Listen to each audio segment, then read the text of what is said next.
3 ng madaling araw, inabot ni Mia ang braso niya para sa injection. Ang problema, wala palang lalaking nurse sa buong floor ng ospital. Taong 2014, sa bagong bukas na Chinese hospital sa Cebu, na-admit si Mia. May komplikasyon siya sa dugo, kaya kailangan niyang manatili ng ilang araw. Mahina ang katawan niya, halos hindi na mga galaw. Parang laging lutang ang isip niya dahil sa malakas na gamot na ini-inject sa kanya tuwing alas 9 ng gabi, alas 12 ng hating gabi at alas 3 ng madaling araw. Sanay na siya na yun ang routine. Pasok ang nurse, check ng vitals, tusok ng gamot, adjust ng dextrose. Pero sa ikalawang gabi niya sa ospital, doon nagsimula mag-iba ang lahat. Bandang alas 3 ng madaling araw, nakahiga si Mia. Nasa pagitan siya ng gising at tulog. Yung tipong semi-conscious na ang utak mo pero hindi gumagana ang buong mong katawan. Tahimik ang buong kwarto. Irinig niya ang mahinang ugong ng aircon, pati ang beep ng makina sa tabi ng kama. Biglang may narinig siyang click ng pintuan. May pumasok. Dahan-dahan, magaan ang mga yabag. Hindi yon sigaw ng takot, kundi parang pangkaraniwang pagpasok lang ng staff. Pinilit ni Mia na imulat ng bahagya ang mata niya. Nakita niya isang lalaking naka-all white. Parang isang nurse. Malinis na uniform, puting sapatos, at may hawak na tray ng mga gamit medikal. Tahimik lang ito, walang kahit anong sinabi. Dahil sa sobrang antok at bigat ng katawan, hindi na lang siya nagtanong. Inangat lang niya ng kaunti ang braso niya. Parang automatic na galaw na ginagawa niya tuwing oras ng injection. Lumapit ang lalaki, dahan-dahan. Ramdam ni Mia ang lamig ng bakal nang ayusin nito ang dextrose line niya. Napapikit siya ng tuluyan dahil sa hilo. Pero bago siya tuluyang makatulog, may naramdaman siyang kakaibang pakiramdam sa balat niya. Sobrang lamig, parang yelo. Hindi niya alam kung ilang minuto ang lumipas. Siguro 5 minuto o 10. Pakiramdam niya lumulutang siya sa pagitan ng malalim na tulog at pilit na paggising. Tapos may narinig siya. Isang mahina pero malinaw na buntong hininga. Hindi normal na buntong hininga. Hindi pagod, hindi inis, kundi parang pag-igham. Parang may nahihirapan huminga. Nasa mismong tabi niya. Dahang-dahang inimulat ni Mia ang mata niya. Nandun pa rin ang lalaki, nakatayo, nakatitig, hindi gumagalaw, hindi nagsasalita, hindi kumukurap. "Ah, andyan ka pa pala?" Pabulong na sabi ni Mia. Dahil groggy pa rin siya, "Okay lang, thank you." At pumikit na siya ulit. Hindi niya alam kung bakit hindi siya natakot agad. Siguro dahil mabigat ang gamot at hindi pa lubos na nagproproseso ang utak niya.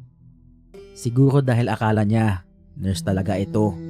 Pero ilang sandali pa, may gumising sa kanya. "Miss, gising. Sandali lang po ito. Mag-i-inject po ako." Pamilyar ang boses, babae. Pagdilat niya, nakita niya ang kakaniwan niyang nurse, babae, maaliwalas ang muka at may hawak na syringe. Napakunot noo si Mia. Andito na po yung isa niyong kasama kanina," mahina niyang sabi. "Yung lalaki, siya nga po yung naglagay ng gamot sa dextrose ko. Kanina pa siya ata dito. Binabantayan pa nga ako eh." Napahinto ang nurse. Dahan-dahan siyang tumingin kay Mia at ang itsura niya biglang nagbago. Hindi na yon yung normal at professional na itsura. Kita sa mata niya ang takot. Parang nanlamig mukha niya. "Miss, wala pong lalaking nurse dito sa floor na to," mahina niyang sagot. "Kami lang po. Ako at isa kong kasamang babae ang naka-duty." Nanigas si Mia. Hindi siya agad nakapagsalita. "Hindi po. Sigurado ako," sabi niya. Pilit na hinahabol ang boses niya. "Naka-uniform siya. May dala pa siyang tray, parang sa inyo rin." Hindi na umimik ang nurse. Nagkatinginan lang sila. Tapos, mabilis lumabas ang nurse sa silid. Pagbalik niya, may kasama na siyang isa pang nurse. Parehong babae. Parehong halatang kinakabahan. Tinignan nila ang dextrose line, ang tray, ang paligid. Paulit-ulit silang nagtanong kay Mia kung ano ang itsura ng lalaki. Bakit niya naisip na nurse ito? Anong oras pumasok? Ano ang ginawa? Naramdaman ni Mia na iba ang takot nila. Hindi yun simpleng kaba. May alam sila na hindi nila sinasabi. At pagkatapos ng tanungan, mabilis silang lumabas at may tinawag sa labas. Pagkalabas nila, napansin ni Mia na bumigat ang hangin sa silid. Parang lumalamig. Tumingin siya sa aircon.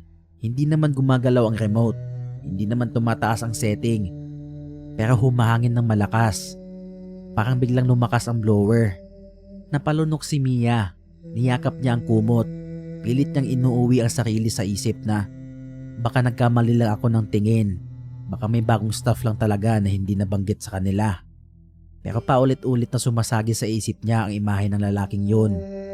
Mula noon, tuwing mag-aalas 3, gising na si Mia. Pinipilit niyang huwag matulog. Nakatutok ang mga mata niya sa pinto.